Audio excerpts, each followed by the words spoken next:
guys, welcome back to my channel. So today I wanted to talk a little bit about being a homemaker. I have been a homemaker now for 16 years. I did work outside of the home for one of those for a part-time job, but I still count that because I was still continuously making a home while I was doing that. So these are just some basic tips. There's a lot of tenets of homemaking, right? Like cooking, cleaning, laundry. You can homeschool your kids or pick your kids up from school or work on homework with them or whatever it is. There are a lot of things that go into homemaking.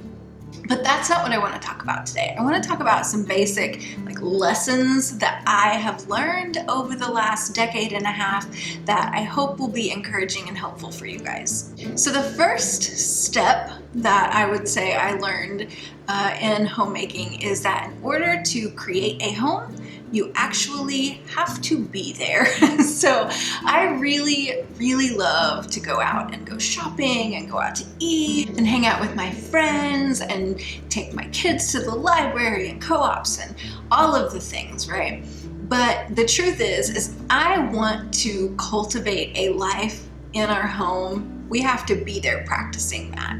And so throughout the years, we have definitely slimmed down the things that we do outside of the home. That doesn't mean that we don't do anything. We do still leave our home sometimes, but most of our time is spent here, because if we aren't here, then we aren't building this place up. And so we are spending the vast majority of our time here. We like to invite friends over as much as we can. We definitely see people, but the majority of our time is spent in our home. And that gives us plenty of time to practice all of those homemaking skills, like the cooking and the cleaning and the laundry and the sewing and doing all of the breads and all of the things. Being home was one of the main things that I had to learn the hard way about creating an amazing place for our family to be.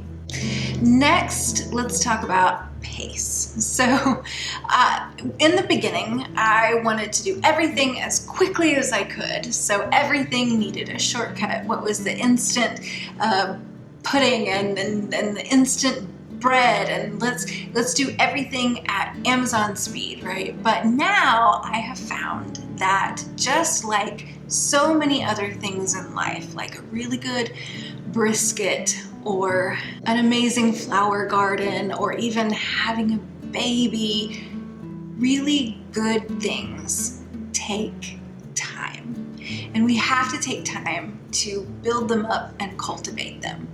So this I like to practice on a daily and a seasonal level. So right now we are in a season of we've planted our garden and we are going out and cultivating it and feeding it and watering it and weeding it and doing all of the things that a garden needs. But it takes time before we can actually go out and get anything. And then once we do go out and get all of the produce, then we're going to be in a season of preparing that produce for what we can then use it for later in the year. None of those things are fast things, but we're setting the pace of our life with that. And I think in the end, that gives us a lot of rest time and peaceful time that we wouldn't otherwise get. In addition to that, I really like to make sure that every day I have something that is going to take me some time to do. So if it's making some pasta sauce from scratch, or if it's working on sourdough, or if it's fermenting some water kefir, I'm doing something every day that does take me time.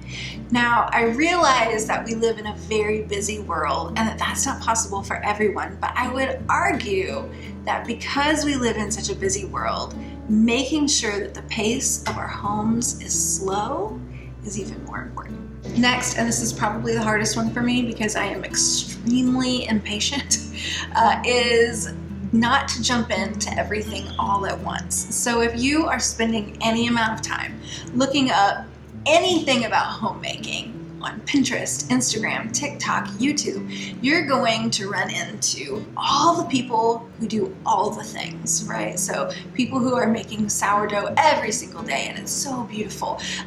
People which that's amazing. People who have chickens and goats and have dairy cows, and people who are homeschooling their kids or are teaching their kids this amazing stuff.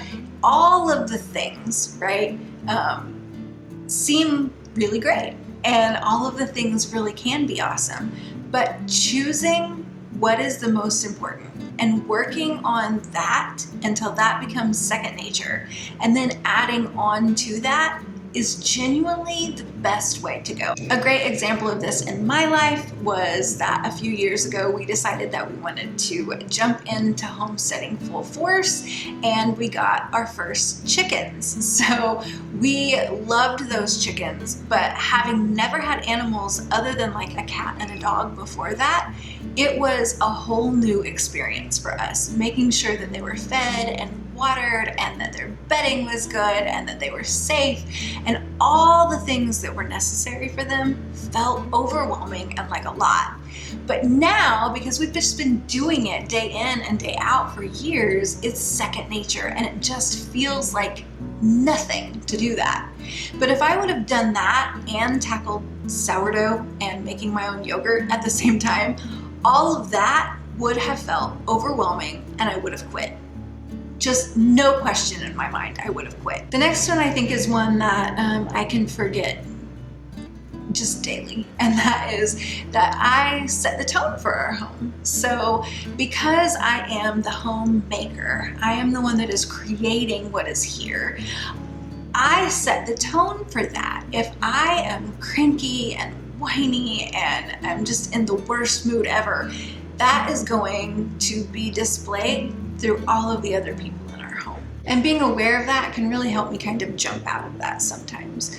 That doesn't mean that I'm in the best mood all the time. It doesn't mean that I'm never cranky, because I definitely am. But in those moments when I'm really struggling with it, if I sit back and remember that I am setting the tone for what everyone else is going to do, it's a lot easier for me to take a deep breath, say a prayer, and walk on with my day in much more joy. Remembering what it is that I am doing this for is also a really big help in that.